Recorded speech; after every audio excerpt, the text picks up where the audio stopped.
Time of a police officer is confirmed. To those who engaged in the acts of violence and destruction, you do not represent our country. From Jupiter in the state of Florida is Erin Elmore. She's a Republican strategist who worked as a spokesperson for Donald Trump during the 2016 presidential election. Thank you very much indeed for being with us, Erin Elmore. We've seen from opinion polls that Republicans are divided on what happened here in Washington on Wednesday.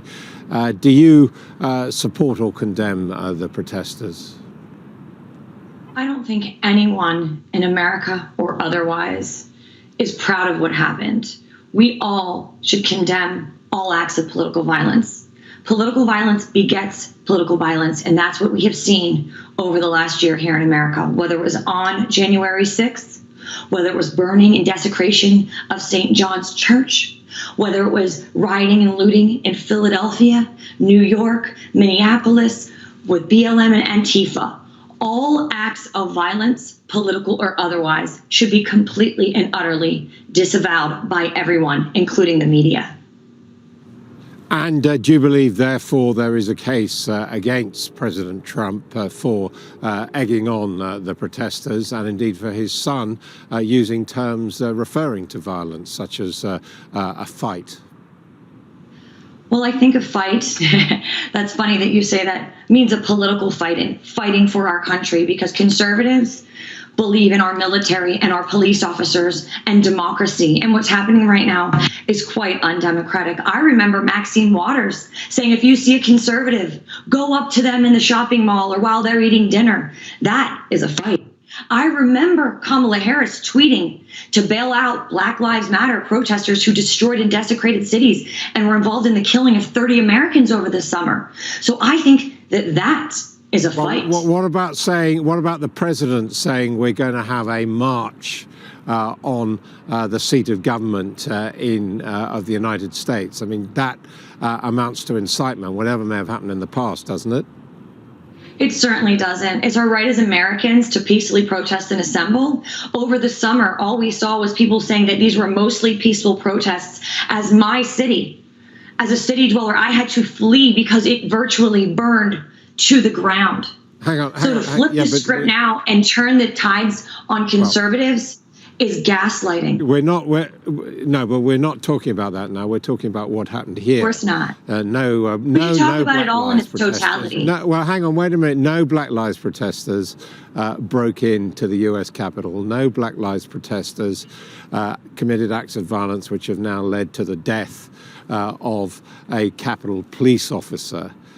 So this is what we're talking about, and we're talking about a president who, frankly, appears to have encouraged that behavior by calling a rally on that most sensitive day when the Congress was certifying the election result, which I know you and he don't accept, and then going on to say march on the Congress. I mean, there are those people, including Republican senators, Ben Sasse, for example, who say he's disregarded his oath of office and that therefore the Congress should take some kind of action against him.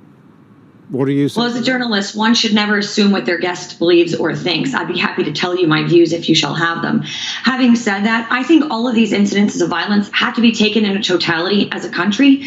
And I think the mainstream media ignored what happened this summer. So what I ask you today is, do you disavow the violence that occurred over this summer? Because if we want to heal as a nation and move forward as a country and as a democracy, we have to disavow all violence. I disavow all violence. It makes me utterly sick in my heart.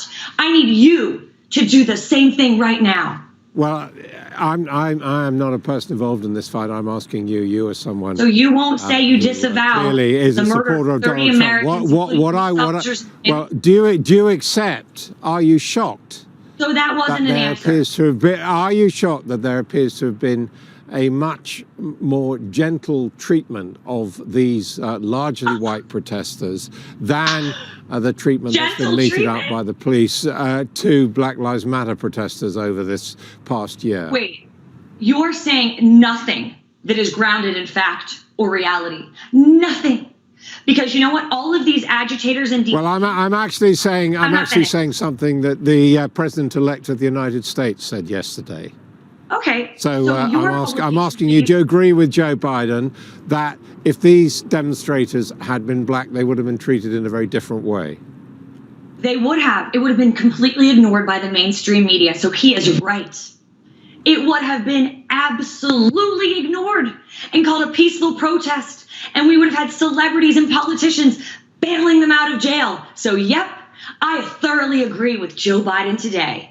No, I was asking you, and he was talking not I understood about your question, how and I celebrities answered behaved. it. He was talking about how the police behaved. Do you believe there has been an inequity in the way in which those demonstrators were treated softly here on Wednesday? We've only had a dozen or so arrests so far, in spite of a police officer being killed, compared to how the demonstrators over the summer were treated.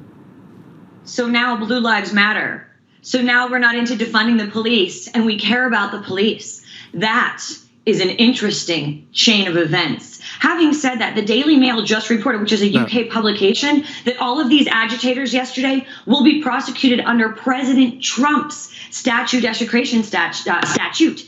And what that will happen now is they are going to go to jail for over a decade. So these agitators will go to jail based upon an edict or an executive order by President Trump. I mean, potentially, I mean, I know you're a lawyer. I mean, potentially, President Trump could go to jail for 10 years under that law, which he didn't actually introduce. No. He simply increased the penalties, didn't he?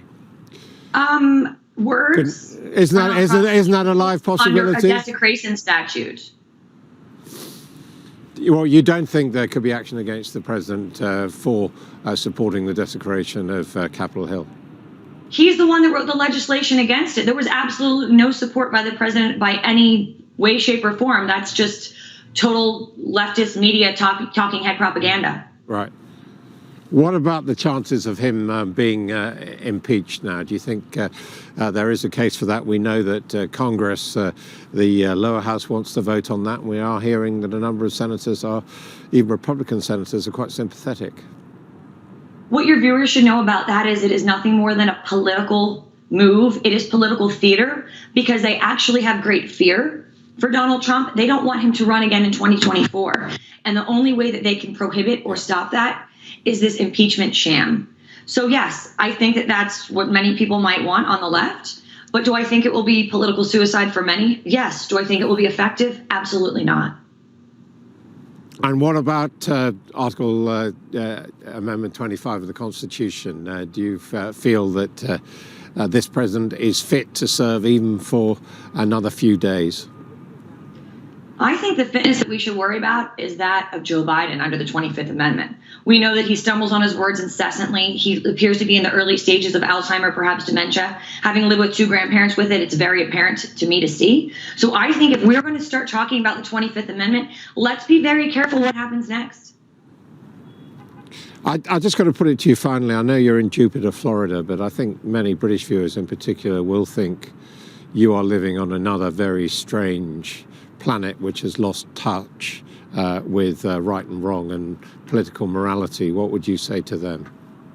Well, your quippy one-liners don't hurt me very much. And what I tell you is 70 plus a million Americans voted for President Trump. And those are people just like me who have family that has served in the military, who paid for everything that we've ever earned in our life. I wasn't handed anything by anyone. And I am an American who has traveled all over the world and respects Great Britain and respects Australia and respects every corner of our world. I am the person who supports those who fight our wars and pay our taxes. So for you to call me anything less than a proper God-fearing, God-loving American who loves this country and loves our flag is shameful and disgusting. Okay, Erin Elmore, thank you for joining us.